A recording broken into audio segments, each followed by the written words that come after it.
Hello everyone, and welcome to the United States Grand Prix blog. This blog is part of a new series in which I talk about the latest race, which obviously this week it's the United States. Okay, so first of all I'd just like to mention that my quick race just before the real race started that I did on F1 2012, it was actually astonishingly close. The top three on the podium, I was top and I was Hamilton, who won the race. Vettel was second and Alonso was third, so actually my podium was perfectly right. I do usually try and race as the guy I think who's going to win. I do support Hamilton, so that could be being biased, but it was a pretty good estimate by me, but obviously I don't control the other two on the podium, but that wasn't a bad shout anyway. So moving on to the real race then, obviously we had Hamilton winning.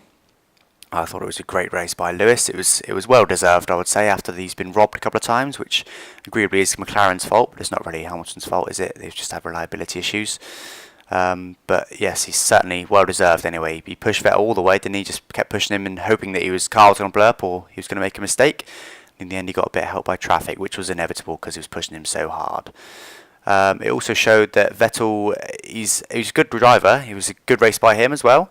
Not bad at all. He was very consistent anyway, wasn't he? He didn't really make any mistakes. He made one or two, but nothing major at all, really. I mean, obviously it was Karthikeyan getting in his way that let Hamilton pass, and then he was behind Hamilton thereafter. But he certainly didn't scamper away, did he, like he has done in previous races. So that was good to see. And qualifying was interesting as well, wasn't it, between the two? I thought Vettel was going to get it by like half a second, but in the end, Hamilton came within about a tenth. So it's astonishingly close between both of them all weekend, but I'm glad that Hamilton came out on top. I feel he deserved it more this weekend, really, because Vettel, I mean, you could say he had the faster car, but possibly not. I think McLaren had more downforce this weekend, and I think Red Bull had more rear low-speed downforce, more rear mechanical grip, because out of every slow corner, they would just had so much more rear grip. So in the first sector, Hamilton was fastest. In the middle sector, they were pretty much even. In the last sector, Vettel was fastest by a few tenths. And the first sector is all about high downforce, and the last sector is all about slow corners and the exits. So that's where Red Bull had their advantage this race, but obviously McLaren had advantage in high downforce. So bodes well for Brazil. I think McLaren would probably be the fastest there. Obviously we're yet to see that next weekend, but like I say, there's not really that many slow speed corners where you need good traction in Brazil particularly. It's more about downforce, I would say, and mechanical grip. So we'll wait to see, but I think McLaren might have the edge there. So moving on to other drivers then, we've got Webber, who obviously went out through that alternator failure, which is, I mean, a bit disappointing for him. It does seem to happen to him more than it does to Vettel for some reason, but certainly a worry for Red Bull anyway in this very close championship fight when there's only 13 points between Vettel and Alonso. Certainly a worry, because if Vettel goes out in the next race, Alonso only needs to come third, which he has done consistently, hasn't he? He's been on the podium a lot, so must be a worry for Red Bull, because I don't think they're going to find a fix within the week, but we'll see what happens with that one. But disappointing for Webber there, as he was racing reasonably well, and I think he would have come third instead of Alonso.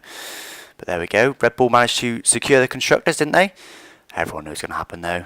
It was only 4 points they needed in this race, so even with one car out, the other car came second. It wasn't their perfect weekend, but still comfortably secured the constructors, didn't they? So, which was pretty much inevitable with McLaren's mistakes and Ferrari's speed this year. It was always going to happen, wasn't it? But the drivers, I'm glad the Drivers' Championship has gone on to Brazil. Should make for a really interesting finale there. And I'm really looking forward to seeing Alonso against Vettel. I think Vettel probably still have the fastest car, and I think we need Vettel to either have a bad weekend, an unlucky weekend, or for his car to fail really for him not to win it. I'll be surprised if he doesn't, but anything can happen, as we've seen over previous years. I'd rather Alonso win it, to be honest, just because Vettel's won 2 in a row so far, and I wouldn't want him to win 3 in a row. I don't think he's quite good enough really to win 3 in a row. Don't get me wrong, he's good. He's beaten Webber hands down, and he's won the 2 World Championships. There's no bad world champion out there, but I think Alonso just deserves it that much more. So moving on to Alonso then, he had a good race, didn't he, in the US? They give Massa a penalty to put them both on the clean side of the grid. And as we saw on the start, the clean side did actually provide quite a big advantage. If you saw the aerial shots, the clean side of the grid did move at least a car, or one grid slot up over the people who were on the dirty side, including Hamilton, which obviously lost that place to Webber in the beginning. So I think it was the right choice by Ferrari, especially as Alonso started 7th in the beginning and then winded up 4th just after the first corner. So it was worth it. And then Massa ended up right behind him in the race anyway, in 4th, when Alonso was in 3rd. So I would say it's easily worth it. And Massa actually had the edge on Alonso, didn't he, this race, which was interesting. I think normally I'll be against that sort of team orders and that sort of thing, but I think Massa, to be honest, was pretty happy to do it because he knows that, you know, it's not really going to make a difference to him. He still outqualified his teammate. He'll still take a victory in that. He was still quicker in the race. He'll still take a victory in that. So I think he was pretty happy with that. And I mean, I don't think anything could be really done about it. I was like I said, I was pretty happy with it. Didn't really bother me too much.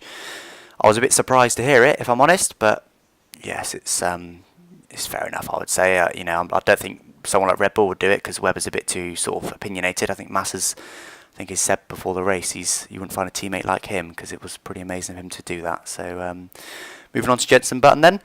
He started way down in 12th and winded up 5th. It was pretty good. Good strategy by McLaren to start on the prime tyre, which turned out to be the faster race tyre. Then moved to the medium towards the end and had to make a couple of moves, didn't he? So it's a pretty good race for him. Wasn't quite as quick as Lewis, but he wasn't far off though, to be honest. He was still pretty quick. Then we've got Kimi Raikkonen in 6th and Romain Grosjean in 7th. They had a pretty good race, didn't they?